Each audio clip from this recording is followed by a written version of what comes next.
Hey guys, I'm gonna do a really quick get ready with me. I'm set to go to work right now. I'm actually running a little bit late, but I figured I'd film something really quick and just talk to you guys about my life, what's going on. This is life before you go to work. As you all know, I'm a hospice nurse. Emotions run high when you work with hospice patients. I'm not complaining because I do love my job. I love it. But definitely it's very, very stressful.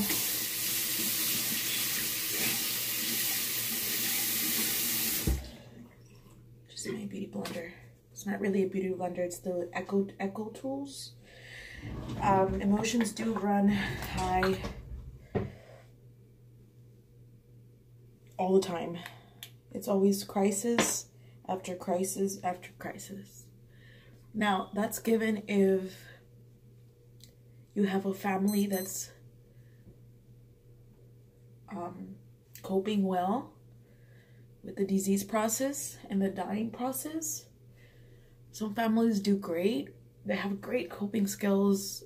They're resilient. They're wonderful. They really do truly engage and learn.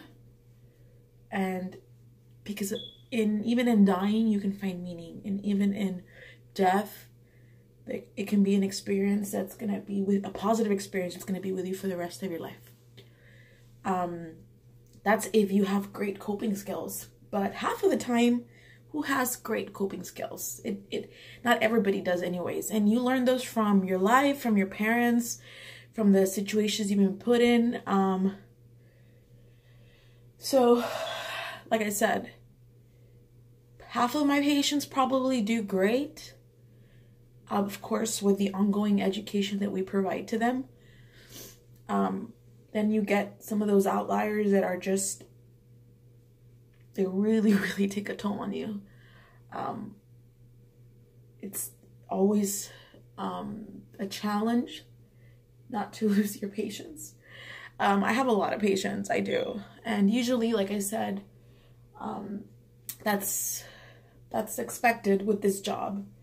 Like I said, there is going to be a really, really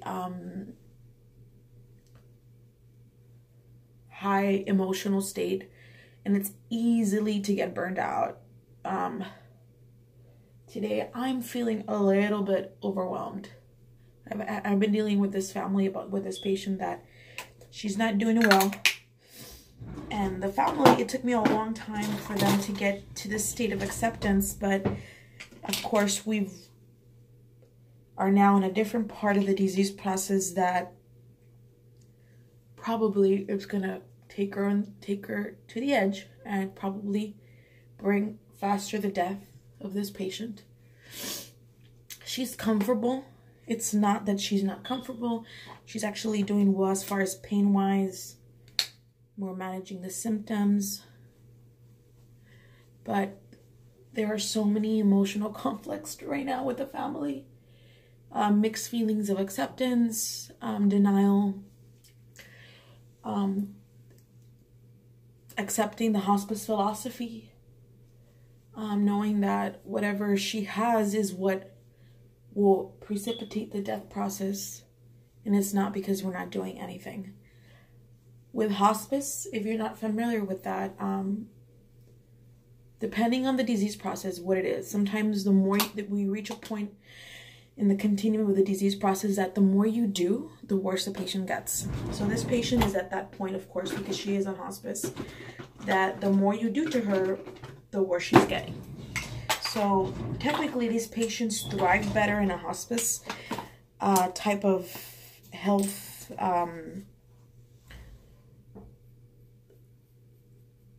they thrive better in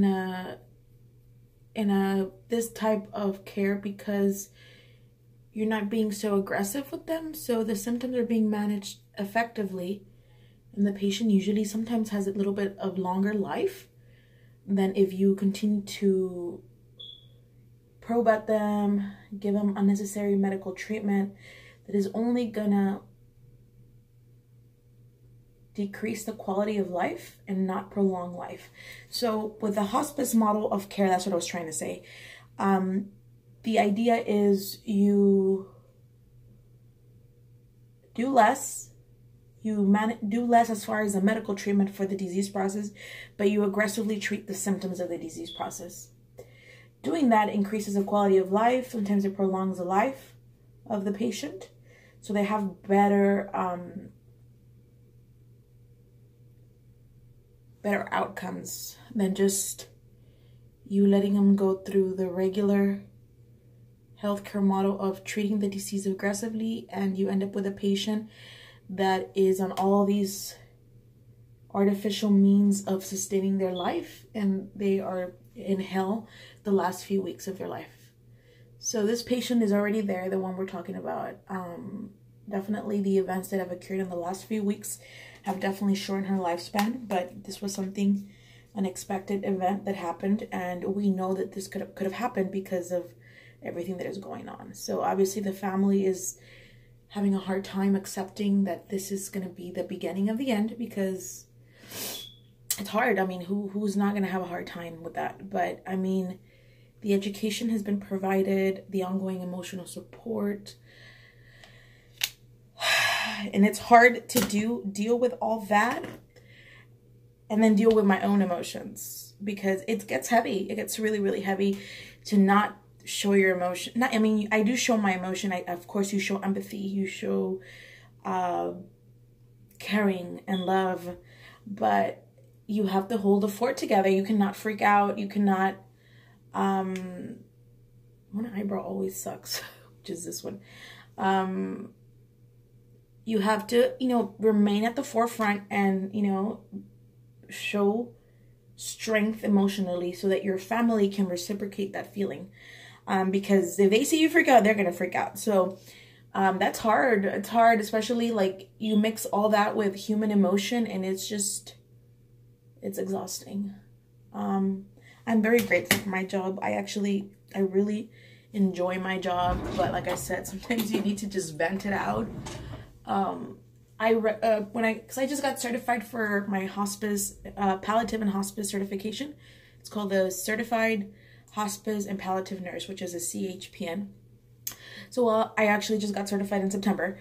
So I read while I was studying that going through this is like having PTSD all the time, which was so interesting to me, because that's how I feel half of the time. Because this is just a bronzer. The emotions are so high all the time. And you mix it with an emotional girl. I'm an emotional person as it is. I'm very strong when I need to be, but sometimes you just have to break down. I had dinner with a friend last night, and it was just really nice to go out and just not think about anything too serious. Because, man, life is hard.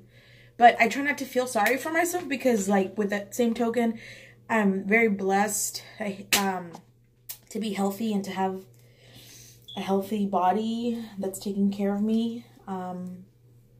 So I'm not complaining. Like I said, I'm just venting, because I'm human. I have emotions. I get tired. I get emotionally burned out. And like I was reading in that book, it's being a hospice nurse, specifically hospice, brings upon PTSD-like symptoms.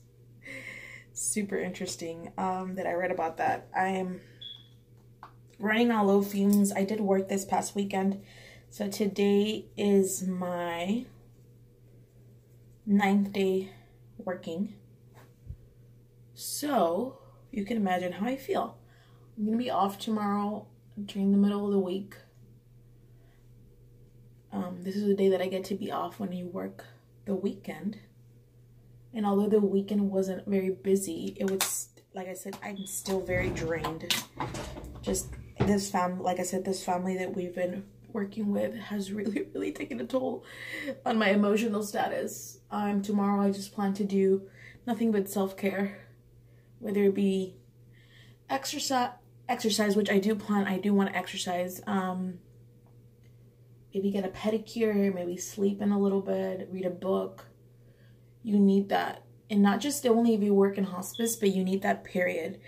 In order to keep your emotional sanity well, you need self-care. It's so important. And it doesn't have to be expensive. I'm like, you don't have to go and pay for a pedicure, but you know, if you do a mask at home, if you do anything that helps you feel refreshed and re-energized, it needs to be done. I'm just using the same bronzer just to just add a little bit of definition to my crease. I'm not going to do anything with eye makeup.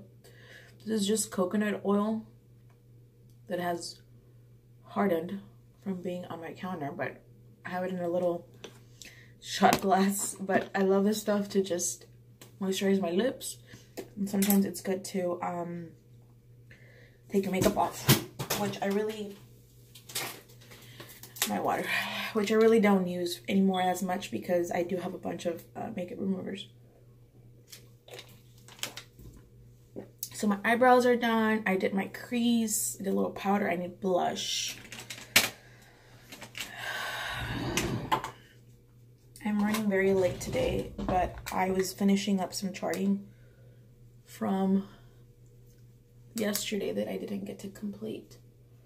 The charting never ends, and it's really hard sometimes to chart there in the home of the patient, because the type of hospice that I do is mostly home-based. I do see some people at facilities at times, but my area that I usually work is mostly home-based. Some nurses do facilities more than I do, but I usually don't. You know what I forgot to put? I forgot to put concealer. Damn it.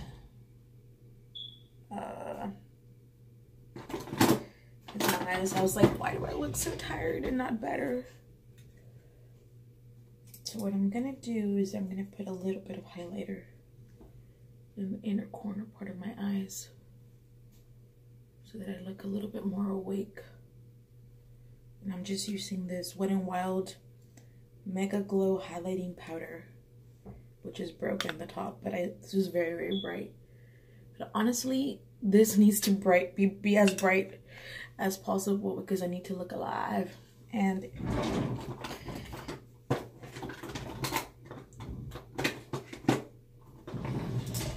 I'll put a little bit of this Milani Brow and Eye highlighter. I mainly use the highlighter part. I'm just gonna put this underneath here.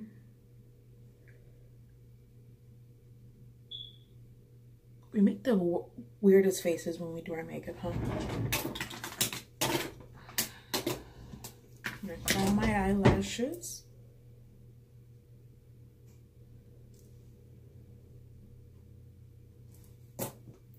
And I've been using this Essence mascara. This is like $4, guys.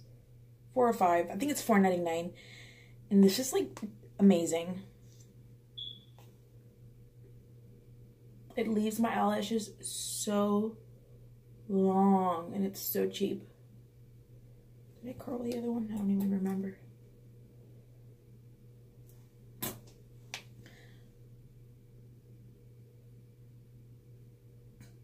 I don't have a set time to start my day. I mean, I have to be available at 8 o'clock, but I can kind of do my own thing. They send me a list of my patients that I have to see for today, and I get to see them at whatever order. Of course, I usually see them by priority, depending what's going on for the day, what's happened. But I don't like to leave my house so late because then my whole day is just runs really long. I like to finish early if possible. Look at how long my eyelashes look. It's the Essence one. I have a new one already here as a backup where it is. Maybe you can see it. Yeah, there we go. That's a lot better. This one's all faded. This one's all faded, but this is the backup. and the name of it is Lash Princess. It's a great mascara, guys. Pick it up. Essence. It's like super cheap. I'm going to use this Mega Slim Skinny Mascara for my little lashes on the bottom. I like it because the wand is tiny and helps with the brushing down here.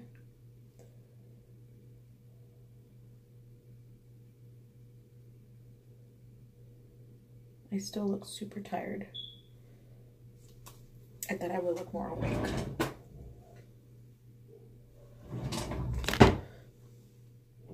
I hate when I get mascara up here, guys. Who doesn't, right?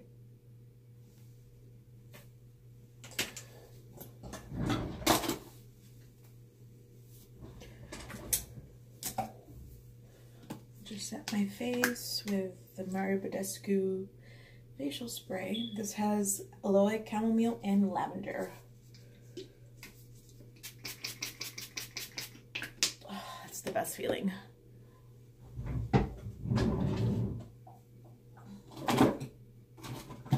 Use some perfume. My current one is a Dahlia Divine Givenchy, which I'm almost done. It's good. It's not my favorite or anything. I probably sprayed too much, but that's just me. I'm a sweaty person. Today is not a day for brushing my hair. I'm just gonna pull it back. It needs to be out of my face so that when I do my work, it's not everywhere. So today is a bun kind of day, and since I will be off tomorrow, I will wash it and brush it and do what I gotta do. But for today, this is gonna work. And I just need some earrings. Let's see. Just to make my face complete. I feel so naked without any earrings.